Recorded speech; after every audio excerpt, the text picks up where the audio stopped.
जब सूरज की आंख खुली तो रात के 12:05 हो चुके थे।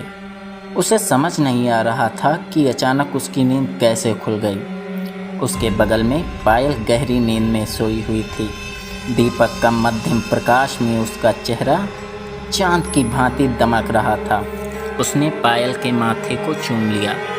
तभी खट खट चर चर जैसी अजीब सी आवाज़ों ने रात के सन्नाटे को भंग कर दिया। सूरज को अब दोबारा नींद नहीं आ रही थी। उसके कानों में भी वे अजीब सी आवाज़ें सुनाई देकर उसे कुछ सोचने पर मजबूर कर रही थी। कहीं हमने यहाँ रुककर कोई गलती तो नहीं कर दी? कहीं यहाँ पर कुछ? सूरज ने इतना सोचा ही था कि फड़ाक फड़ाम जैसी आवाज़ों से एक बार फिर वह खंडहर गूंज उठा और सूरज की सोचें छिटक गईं। आवाज़ें उनके ठीक ऊपर से आती महसूस हो रही थी। उसने उठकर देखने का निश्चय किया। पायल को चादर ओढ़ाकर वह बेड से नीचे उतरा और ऊपर जाने के लिए सीढ़ियाँ ढूंढने लगा। उसने फ़ोन की टॉर्च जला ली और सावधानी से सीढ़ियों के ऊपर चढ़ने लगा। मकड़ियों के जाले उसके मुंह पर लिपट रहे थे। वह उनको हटाते हुए आगे बढ़ा। कुछ ही पल में वह ऊपर पहुंच चुका था। नीचे की तरह ऊपर भी बहुत से कमरे थे। इस समय वह एक लंबी चौड़ी गैलरी में खड़ा था। कुछ पल उसने चारों ओर निरीक्षण सा किया, मगर सब कुछ एकदम शांत था। कुछ पल वो यूं ही खड़ा रहा। फिर उसने धीरे धीरे आगे बढ़ना शुरू किया। एक कमरे का दरवाज़ा खुला था। सूरज उसके सामने से गुजर रहा था। तब उसे उस कमरे में कोई परछाई सी महसूस हुई। उसका दिल धक धक कर उठा। उसने वापस पीछे मुड़कर उस कमरे के अंदर झांका, मगर कहीं कुछ भी हलचल ना थी। सूरज ने लंबी सांस खींची और आगे बढ़ चला। जो अजीब आवाज़ें उसे ऊपर तक खींच लाई थी वह दोबारा सुनाई नहीं दी थी। अब तक चलते चलते वह अंतिम कमरे तक पहुंचा था। चमगादड़ और मकड़ियों के बेशुमार जाले के अलावा उसे यहाँ और कुछ दिखाई ना दिया।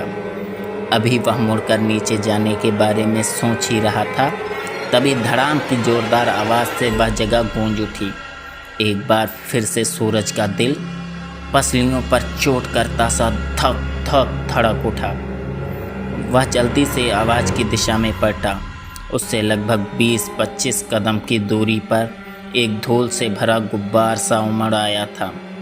जब तक वह उस जगह पर पहुंचा तब तक धूल कुछ छंट सी गई थी और उस स्थान पर 2 टूटे किवाड़ पड़े थे। शायद वह आवाज़ इन किवाड़ों की यहाँ टूटकर गिरने की थी। मामला सूरज की कुछ समझ में नहीं आया। आखिर यूँ कोई दरवाज़ा टूटकर कैसे गिर सकता है? कौन सी ऐसी ताकत है जो इतनी मजबूत चीज़ को यूँ उखाड़ कर फेंक दे? क्या कोई इंसान? या फिर? इससे आगे के शब्द उसके जहन में आते उससे पहले ही वह उछल पड़ा, क्योंकि उसके कंधे पर किसी ने पीछे से हाथ रख दिया था। डर और भय की लहर सी उसके दिल में गुजर गई। पसीने से नहा गया वह। एक झटके में वह पलटा तो उसके सामने और कोई नहीं बल्कि पायल खड़ी थी। सूरज को बदहवास सा देखकर उसने पूछा, क्या बात है, तुम इतने डरे हुए से क्यों हो? काका कुछ नहीं, सूरज ने अपने आप को संभालते हुए कहा। मगर तुम यहाँ कैसे आई? जब मेरी आँख खुली तो तुमको वहाँ ना पाकर मैं बहुत घबरा गई और तुमको ढूंढते हुए यहाँ आ गई। मगर तुम यहाँ क्या कर रहे हो? कुछ नहीं, बस ऐसे ही चला आया। यह कहकर उसने पायल को अपने सीने से लगा लिया। तभी उसे वहाँ पर एक अजीब सी बदबू का एहसास हुआ। उसने पायल से कुछ ना कहा। वे दोनों वापस अपने कमरे की ओर चल पड़े। कुछ ही मिनटों में वे कमरे में पहुंच चुके थे। अंदर दीपक का धीमा प्रकाश फैला हुआ था और बेड पर पायल सो रही थी। यह देखकर सूरज को झटका सा लगा। तो फिर उसके साथ कौन है? उसने पीछे पलट कर देखा तो वहाँ कोई नहीं था। वह फिर से चौंक पड़ा। यह सच है या कोई सपना? उसने अपने हाथ पर चिकोटी काटी तो उसे दर्द महसूस हुआ। इसका मतलब वह कोई सपना नहीं देख रहा। मगर यह कैसे संभव है? अगर पायल यहाँ सो रही है तो उसके साथ ऊपर कौन थी? कौन थी वह जो पायल जैसी थी?